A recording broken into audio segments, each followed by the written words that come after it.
अमचूर music की शानदार प्रस्तुति। खटिया टूट जाई हो, खटिया टूट जाई हो।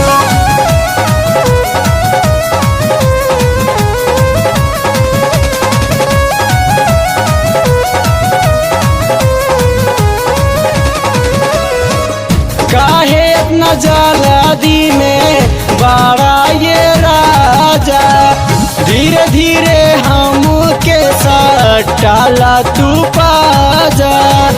काहे इतना जल्दी में बड़ा ये राजा, धीरे धीरे हमके सटाला तू पाजा। चाहल जमानी के मजा लूट जाई हो कलम जी, धीरे धीरे नाता खटिया टूट जाई हो कलम जी, धीरे धीरे नाता खटिया टूट जाई हो।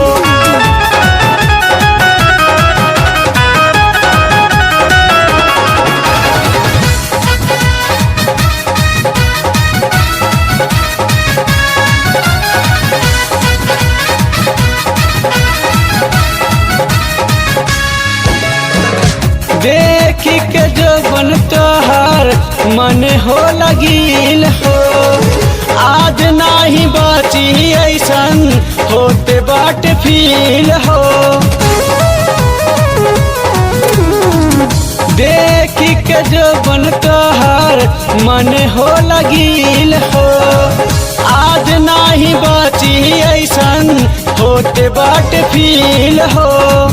प्यार के गाड़ी लागे छूट जाई हो कलम जी, धीरे धीरे नाता खटिया टूट जाई हो कलम जी, धीरे धीरे नाता खटिया टूट जाई हो।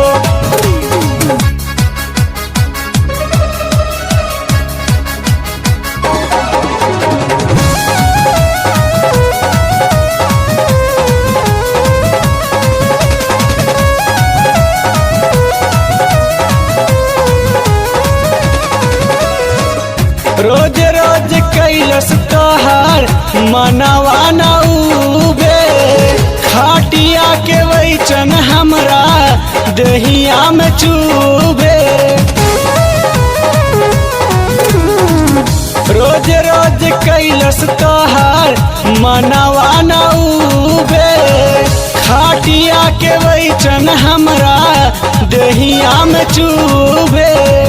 लागत घैला हमर फूट जाई हो कलम जी, धीरे धीरे नाता खटिया टूट जाई हो कलम जी, धीरे धीरे नाता खटिया टूट जाई हो।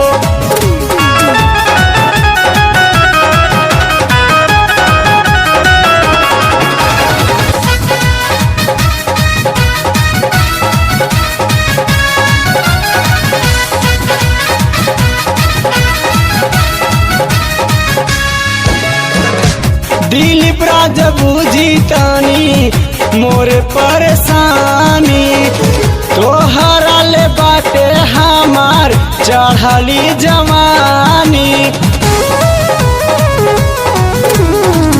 दिलीप राज बुझी तानी मोरे परेशानी, तोहरा ले बाटे हमार चढ़ली जवानी।